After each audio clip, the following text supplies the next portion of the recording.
Has your brain ever thrown you into what I can only describe as an involuntary rabbit hole deep dive? Where this thought or this idea that you've probably always had and you probably have never given a second thought to, it's all of a sudden thrown into a deep thought process cyclone. And you're spinning around, and all of the potentials, all of the possibilities, all of these things that you've never thought about this idea are now swirling around you, and you're seeing them all. And when you end up on the other side, you're left overwhelmed, confused, wondering how you got there, and like, where do you go next? No. Is it just me? I mean, it probably is just me. But either way, this happened to me a couple weeks ago when a mom from my daughter's class called me asking for a favor. Now, we're going to back it up. Yes, that's right. She called me. That was not a slip up. She called me on the phone. And I want to be clear, that's fine. I don't mind talking on the phone. I'm not someone who's like anti phone calls. There's a bunch of them out there. That's fine with you. But like for me, I don't mind. It's just that when someone calls you on the phone, typically that implies that there's a little weight to the message. It's too big or too important or something that you can't just put in a text message. You must call. And that kind of gives you shivers, right? It makes you think twice about answering. Because outside of my husband and my mom, no one's really calling me to chit chat. And so when I saw her name pop up on my phone, I'm thinking, whoa, spidey senses going off. What's happening? And so I answer and she asks me, are you going to a fellow classmate's birthday party this weekend? I said, yeah. And so then she follows up with her daughter. Well, she has 3 kids. Her daughter is in some sort of competition. The scheduling just came out and the times conflict for this birthday party. So she was wondering if I would be willing to take her daughter, who's in my daughter's class, with us to the birthday party. And I was like, of course, yeah, no problem. Absolutely. I'd love to. And that's what I said on the outside. But on the inside, I was spiraling. My brain was all over the place. And I was thinking things like, you're entrusting me with your child's life. Wait, like you're actually trusting me who sometimes doubts her own ability to take care of her own child, to take care of yours.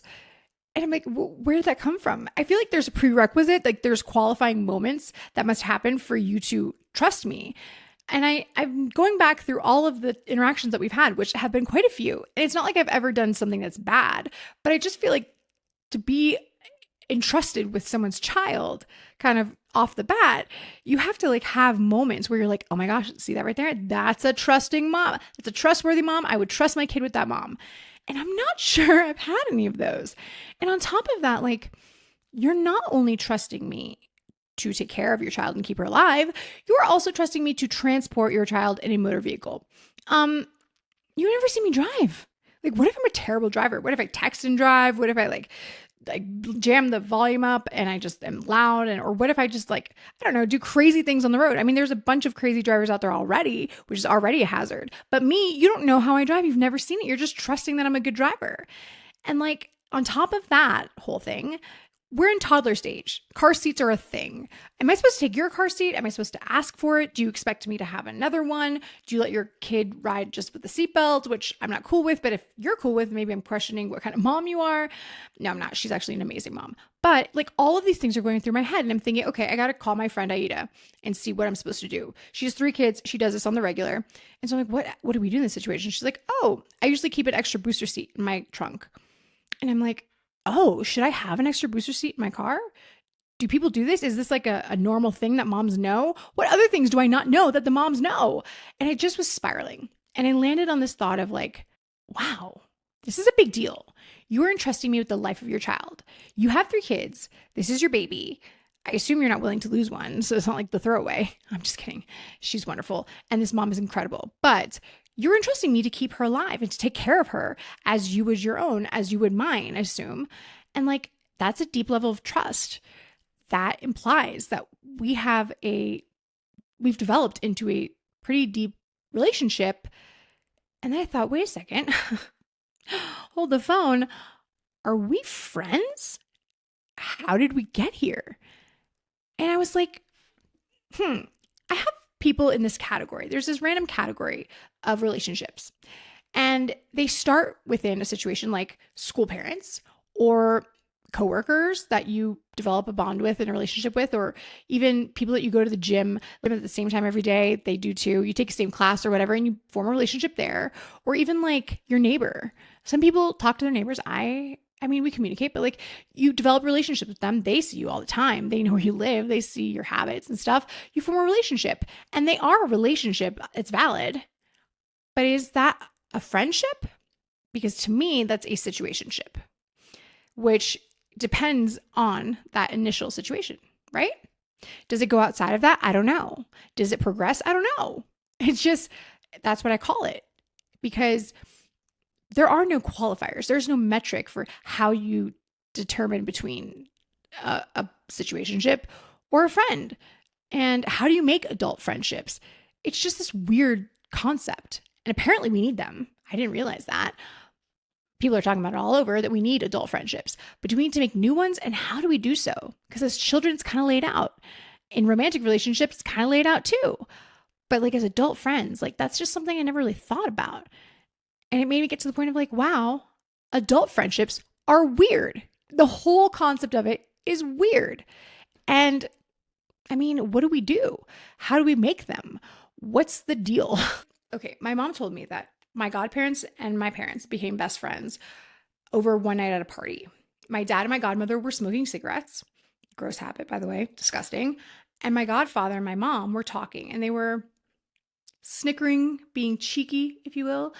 And they started kind of saying cheeky things like, oh, how gross is it to smoke cigarettes? Ugh, it's a disgusting habit. Oh, it smells. It's not cool, whatever. And my godmother kind of had enough and she's like, oh yeah, you're super right. It is disgusting. She takes her cigarette, puts it in her drink. My mom said, boom, that was it. We were best friends. That was the moment? That's the system? Is that how it's supposed to work? Because I don't think I know any other story outside of that. But like you do hear random stories that all of a sudden these people become friends as adults. But like, what is the metric? How do you figure out adult friendships? What are you supposed to do? There's no handbook. And I guess like maybe my brain goes through this process because I think of like my daughter. My daughter's 4.5. She's in pre-K. And I think of how we make friends as kids. And there's kind of a system. There's like a process. There's stages. There's phases that you go through that are kind of known, especially as kids. And often with kids, like there's a step you take and then it's kind of out of your hand as a kid. It's all in your adult's hand because you find a common interest, right? I like pink. Do you like pink? Cool. Or, hey, we had a great time on the playground today swinging around. Or like, I liked playing with paint with you or Play-Doh or whatever it is that you did. And you had an enjoyable common interest moment. And you're like, okay, I now want to play with this person outside of school. So you go to your parent, you say, hey, mom, I had fun with Jimmy. I want to play with them and have a play date. Great. You don't do anything else. Now it's in your parents' hand. And they have to call the person. They set up a time, a date, a location. It's all controlled. You are probably going to enjoy yourself because it's picked out like some place that both the kids would like. I mean, if you didn't like it, well, that would suck. But I guess you're supposed to have fun together, right? Step one to a relationship starting. Who schedules your play date as an adult? We do. We have all the work. It's all on us. We have to figure it out. And then on top of that, you have this routine, seeing this person all the time. You get to know them because you're 5 days a week, you're at school. I mean, or at some sort of mutual location where you spend a significant time with them, typically school, right? So like from 8 to 3, you spend this time with this person, you see them throughout the day, and you learn their habits, you see how they eat, you see how they walk, how they talk, how they do all these weird little things. And you're like, okay, are we compatible? And you figure it out that way because you see them and you see with your own eyes, okay, I do or I don't like this person. As an adult, you don't really spend that much time with one person. If you do, I don't know where you're living and I don't know what you're doing, but typically you're not spending hours a day, consecutive days a week with someone. You spend maybe an hour or so, like maybe it's more than that if you're volunteering, whatever. But at the end of the day, you have to figure out who that person is on your own. So either you take the time, which takes time to get to know that person and their habits and see if you're compatible, or you risk it. And let me tell you nowadays, big risk, because you don't know what someone's doing. You don't know who they are. I mean, we put up a face in front of people in certain situations. Like I know I do at school in my most basic level. Like I'm trying to present my best self, make a good impression for my daughter, Olivia, or to just not look like a crazy person who goes on these random tangents talking about adult friendships. I'm just trying to present my best self. But is that truly who I am hanging out at home in my comfort zone? No. But how does someone get to know me? And how do I get to know someone else? You don't know if that person who seems super cool and nice in person at school is not just going home and skinning their cat or something. Sorry to be super graphic, but you never know nowadays. It's a weird world. It's a crazy world. It's kind of dangerous, right? You just never know. Point being, like, all of these steps as kids are kind of laid out and easy for us to figure out. I mean, not that making friends as kids is easy, because let's be honest, it's not. But as adults, like, there's no playbook, there's no metric, there's no phase. Even in a romantic relationship, you kind of know the stages you go through. People are weird. We make it harder than it needs to be, but the progression is pretty much the same, and how you go from one to the next to being in a relationship. And so I guess, like, with these weird adult relationships, the reason I think so deeply into them is because of my start point, my childhood, those early relationships where, for me specifically, didn't go so great, but also like the circumstances around figuring out who my friends were then. Like, to start off, I grew up in Miami, Florida. My dad was in the NBA for a very long time, or has been in the NBA for a long time. And at the time, he was the head coach of the Miami Heat. So in the back of my mind, since I was a kid, I've always had to think, does this person like me for me, or do they like me for my dad? And that was like a filter I had to go through. And so then if I actually took the next step and said, hey, I think they like me for me, that was a huge step for me. It meant something. And it meant something in our relationship. But on the converse, if I made that step, I took that step and I allowed someone into my life and I trusted them, they became a friend, they hurt me, it hurt worse. And so I went to an all-girls Catholic school. Yes. And let's just be blunt, girls are mean. Like, we're vicious sometimes. I don't know why, but when we want to hurt you, when we want to do something and be mean, we are mean and brutal. And so my friendship that I had from first to seventh grade was great until it wasn't. And when it wasn't, it was real bad. And I got burned bad. But I go to another school the next year, co-ed school. I find a girl, and luckily we bond, we form a great relationship. I get to know her family. We go through these really crucial years of teenagehood together, and we figure things out, and we have a great friendship. She's my best friend. Ninth grade hits, boys get involved, boom, I'm burned again. And so pretty early on, I'm like, this isn't it. I don't like this feeling. I keep getting hurt. I put myself out there. I trust people, which is a big thing for me. And honestly, it's not worth it. I don't want to do this anymore. So shit kind of sucked. And I had this perception of friendship early on that was no bueno. I did not like it. But in that time of my life, I also found my people, like my actual people, Derek and Daniel, who are the center of my core, my team, my people who I still call my best friends today. It's been over 20 something years. And that was the foundation of the people who I consider the closest to my heart from this point on, and who I kind of judged friendships on from that point on. And like, after that, I was different. I had to put an armor on my heart. I moved differently. I functioned differently. I sought out relationships differently, which really, I didn't seek out any sort of relationship. It's not that I was antisocial. I just wasn't looking to make friends. I called myself like a floater. I floated through the social groups of high school. Like, everyone has their clique. I got along with all of them. I could go in and out.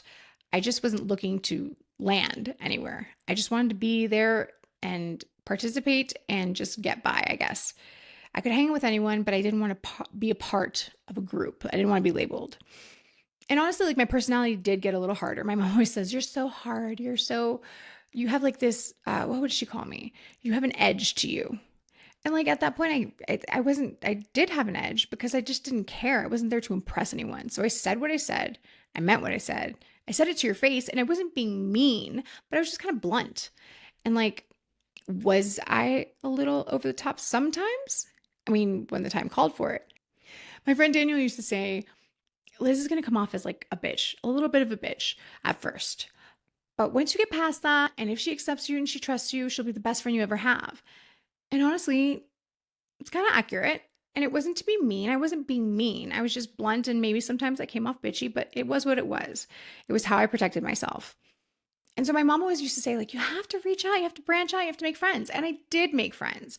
I employed something that we called the 10-day contract. Derek made that term up, by the way. And for those of you who don't know what a 10-day contract is, in the NBA, You bring on a player for 10 days. You try them out. You see if they work with your team, if they bring anything to the table. And if they do, you sign them long term. If they don't, you cut them and they move on. Some people made it, most people didn't. And as harsh as it sounds, it worked for me. And I have a couple really cool, genuine people in my life that I cherish. And that's how I got them through the 10-day contract.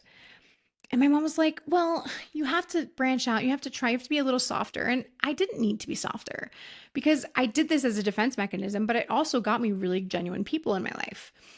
And so I met my husband. He made it through the 10-day contract. He went through the ringer. I didn't excuse him just because I loved him. I even told him straight to his face, if my friends don't like you, Derek and Daniel specifically, then no matter how much I love you, I'm sorry. It's not going to work because it wasn't worth moving and jolting and shaking up that core of mine. But he did make it. So it was great. We got married. And the next year we moved to Colorado because we had to get the hell out of Miami. Not for nothing. It's just not for me. I needed a new start. And so my mom said, oh, you're moving to a new city. You're moving to a new state. You have no systems. You have no like lifeline. You don't know anybody there. You're starting fresh. You have to socialize. You have to get out and make friends. And I was like, but do I really have to socialize? Like, obviously, I'm not going to hold my husband back. I'm not going to be the weird wife who just won't do shit. But do I have to socialize? Like, I'll figure it out. But does that have to involve socializing? Because, truth be told, I'm not like a naturally social person. Like, I can do it. I can do it the best of them. I can smile and do all that dance and stuff, and everyone will have a good time. I'm like what I like to call a fake social person, where like I do that. I go out there and I socialize and I say hello and we have a great time together. We make memories, whatever. Everyone's enjoying themselves. But it's just like a lot for me because there's the one layer of like, I'm just not good at it. I feel I'm awkward and I'm in my head a lot. I just am constantly thinking about everything I'm doing. So like I'll go out with my husband now, we'll socialize. And immediately when we're in the car, I'm like, was I okay? Did I talk too fast? Was I saying too much? Did I say enough? Was I weird? Did this come off right? And like we'll question every single thing I did. Even a week later, I'll think of one thing and be like, oh my God, that was so cringeworthy. And I'm like, it was a week ago. It doesn't even matter. It's not like I can go back in time.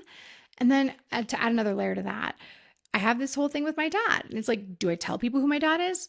Do I not? Like, I can't say it up front because that's weird. Can't say it too late because then that's weird.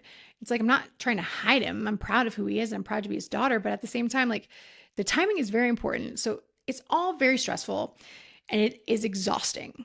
By the end of the day, I'm just like, ugh, I don't want to do it. But can I? Yes. When necessary, I can go out and socialize and be fine. And I feel like I've definitely gotten better with time, but just it's not where I want to be, you know? It's not what I want to do. And so things go forward. I continue with this like social, fake social person dynamic. And as I go on, COVID happens. And like, it was a horrible situation, right? It devastated the world. So many people suffered. People died. People got sick. It was just a really hard time of life. With that being said, for me personally, not so bad. And I know that sounds bad, but like honestly, I was social distancing before social distancing was a thing. And now I had a reason to not socialize and be around people. I had this valid reason. I was being safe. It was what they wanted us to do. I did not want to spread the virus. I wanted to keep myself safe. I was immunocompromised at that point. And I felt like, okay, I'm doing the right thing. And now I have this excuse to just not be around people. It was great. My husband and I were fine. And like, as once it was over, you know, life went back to normal until it didn't. Then I got pregnant with Olivia, my daughter, and everything changed because all of a sudden it's not about me anymore. It's not what I want. It's what she needs and what she wants. She's my priority. And until it didn't. Then I got pregnant with Olivia, my daughter, and everything changed because all of a sudden it's not about me anymore. It's not what I want. It's what she needs and what she wants. She's my priority. And as you'll find out in future episodes, I will do anything for her benefit, for her well-being. She's my number one.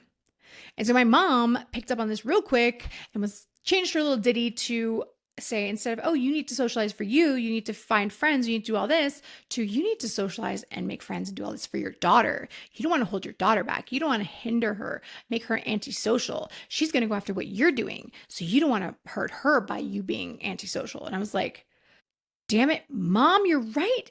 And maybe she was even right before, but that was about me. I could do whatever I wanted. Now it had to do with my daughter, and she was right. I didn't want to hold her back. I didn't want to hurt her. And I know that every parent says this, but my daughter is just so wonderful, and she's got this light in her, and people are like drawn to her. And so I'll be damned if I'm going to be the reason that she doesn't socialize, that she's antisocial or she has an issue with it, or even worse, that people don't want to socialize with her. So I made a promise to myself and to everyone around. I said, the moment that Olivia decides to immerse herself into society and socialize, I will do the same. And this year was the year. Pre-K. We're almost done with pre-K this year. And wow, she jumped in head first. She wanted to do all the social things. She wanted to have play dates. She did all the birthday parties. She did after school activities, extracurriculars. We were doing everything. And I was doing them right there with her. I was socializing with parents. I was throwing parties for the whole class. I was doing other events. I was volunteering at the school that in things that didn't even have to do with my daughter's grade. I was fully immersing myself now in, to the point that like literally I had been at the school for 3 years. People would come up to me like, "Oh my gosh, is this your first year? It's so amazing to get to know you." And I'm like, "Nope, been there for 3 years, but that's fine." Like I did a full 180. And honestly, I did it because of her. But after a while, I was like, wait, I'm kind of enjoying myself. Am I having fun? Wait a second. Oh my gosh, am I making friends? Like, I kind of didn't know what that looked like because I'd never gone in with the intent of making a friend and making a relationship. I did it for the sake of something else, like just to socialize for the sake of socializing, or at this point for my daughter. And I was like, wait a second, hold on. Are these situationships actually friends, or do they turn into a friendship? And I was like, well, maybe the problem is I'm putting labels on them. And like I said before, I'm really referencing all friendships based on my core people, which is not realistic. It's not fair because my core are people who've been through many seasons of life with me. They've known me at my worst and my best. They've loved me throughout. They've grown, I've grown, and we've grown together. And I feel like that's special and that's great, but that's not the realistic basis of all friendships. These people that I'm making friendships with now in the school, that I'm developing relationships, that I'm getting to know, that we have this common interest of our kids, like those are also friends. And that's great too. They're different, but that doesn't make them any less than. It's like, I like to think of it if I had a dinner party, an intimate dinner party with people that I cared about the most. I would, of course, have my core there. But would I invite some of these other women or these other people in general? Sure. Not all of them, maybe, but a lot of them, yeah. And would it be the same as the interactions with my core? No. But is that bad? No. It's kind of like, oh my gosh, I was about to start singing, and I will spare you because I'm not going to sing, but it's like that song that says, make new friends, but keep the old. One is silver and the other's gold. Both are precious, both are valuable, and they're different, and that's okay. And maybe the point is that we don't need to label them. We don't need to figure out the steps. We don't need to put all this stress in the phases and the stages and whatever. Maybe some people stay situationships, and that's great. Some people progress into friends, and that's great. And that's life, right? Like we go into it and we just figure it out. And it's okay if it's different than what we thought. It's okay that things turn out differently than what we intended. Sometimes that's the beauty of it, right? You go in with one intention, you find a friend, and maybe you don't. Or maybe I'm just crazy. Maybe I'm wrong. Maybe I'm the only person who's thought about this. But at the end of the day, we're all just figuring it out, right? Meanwhile, I'm looking at booster seats to put in my trunk and trying to figure out where I can go on play dates with the kids and like maybe some conversation starters for some parents when I'm socially awkward. I don't know. I'm just figuring it all out, and maybe you are too. Maybe you can relate. Maybe you can't, but either way, life is life. We're just lifing it together. Let's see how this goes.